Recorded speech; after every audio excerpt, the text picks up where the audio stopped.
Hello दोस्तों, आज मैं आपको पारिवारिक सीरीज की कहानी नंबर 7 सुनाने जा रही हूँ जिसका शीर्षक है मेरी माँ। तो आइए कहानी की शुरुआत करते हैं। पर कहानी की शुरुआत करने से पहले कृपया वीडियो को लाइक, शेयर और चैनल को सब्सक्राइब करना ना भूलें।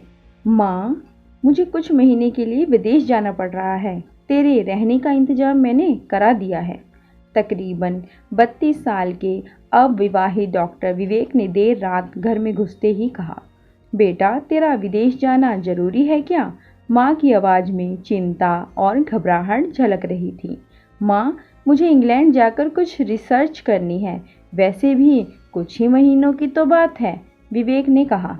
जैसी तेरी इच्छा, मरी सी आवाज़ में माँ बोली और छोड़ आया विवेक अपनी माँ जानकी देवी को पड़ोस वाले शहर में स्थित एक वृद्धाश्रम में। वृद्धाश्रम में आने पर शुरू में हर बुजुर्ग के चेहरे पर जिंदगी के प्रति हताशा और निराशा साफ झलकती है, पर जानकी देवी के चेहरे पर वृद्धा आश्रम में आने के बावजूद कोई शिकन तक न थी। एक दिन आश्रम में बैठे कुछ बुजुर्ग आपस में बात कर रहे थे। उनमें से 2-3 महिलाएं भी थीं। उनमें से एक ने कहा, डॉक्टर का कोई सगा संबंधी नहीं था जो अपनी माँ को यहाँ छोड़ गया? तो वहाँ बैठी एक महिला बोली, जानकी देवी के पति की मौत जवानी में ही हो गई थी। तब विवेक कुल 4 साल का था। पति की मौत के बाद जानकी देवी और उसके बेटे को रहने और खाने के लाले पड़ गए थे। तब किसी भी रिश्तेदार ने उनकी मदद नहीं की। जानकी देवी ने लोगों के कपड़े सिल कर अपने बेटे को पढ़ाया। बेटा भी पढ़ने में बहुत तेज था, तभी तो वो डॉक्टर बन सका। वृद्धा आश्रम में करीब 6 महीने गुजर जाने के बाद एक दिन जानकी देवी ने आश्रम के संचालक रामकिशन शर्मा जी के ऑफिस के फ़ोन से अपने बेटे के मोबाइल नंबर पर फ़ोन किया और कहा, विवेक, तुम हिंदुस्तान आ गए हो या अभी इंग्लैंड में ही हो? माँ, अभी तो मैं इंग्लैंड में ही हूँ, विवेक का जवाब था। 3-3, 4-4 महीने के अंतराल पर जानकी देवी विवेक को फ़ोन करती। उसका एक ही जवाब होता, मैं अभी वहीं हूँ, जैसे ही अपने देश आऊँगा तुझे बता दूँगा। इस तरह तकरीबन 2 साल गुजर गए। अब तो वृद्धाश्रम के लोग भी कहने लगे कि देखो कैसा चालाक बेटा निकला, कितने धोखे से अपनी माँ को यहाँ छोड़ गया।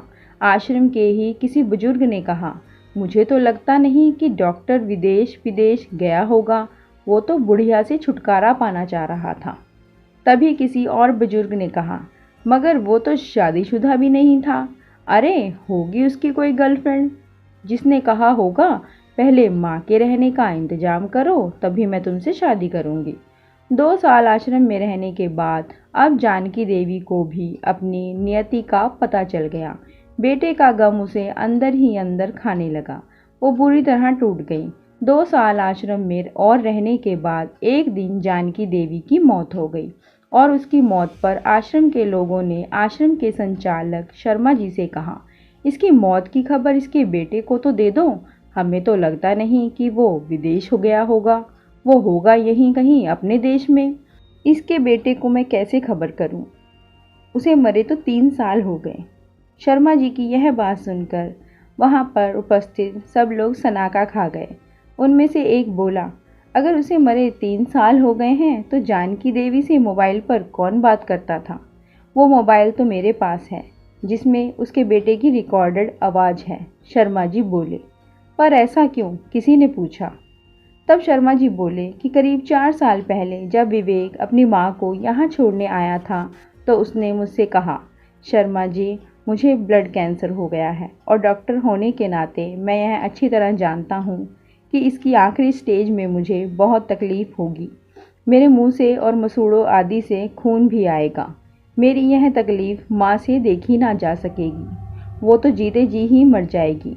मुझे तो मरना ही है, पर मैं नहीं चाहता कि मेरे कारण मेरे से पहले मेरी माँ मरे। मेरे मरने के बाद 2 कमरों का हमारा छोटा सा फ्लैट और जो भी घर का सामान आदि है वो मैं आश्रम को दान कर दूंगा। यह दास्तां सुन वहाँ पर उपस्थित लोगों की आंखें झलझला आई। जानकी देवी का अंतिम संस्कार आश्रम के ही एक हिस्से में कर दिया गया। उनके अंतिम संस्कार में शर्मा जी ने आश्रम में रहने वाले बुजुर्गों के परिवार वालों को भी बुलाया। माँ बेटे की अनमोल और अटूट प्यार की दास्तां का ही असर था कि कुछ बेटे अपने बूढ़े माँ बाप को वापस अपने घर ले गए। दोस्तों, कहानी कैसी लगी? अगर कहानी अच्छी लगी हो तो अपने विचार कमेंट करके ज़रूर साझा करें और वीडियो को लाइक, शेयर और चैनल को सब्सक्राइब करना ना भूलें। धन्यवाद।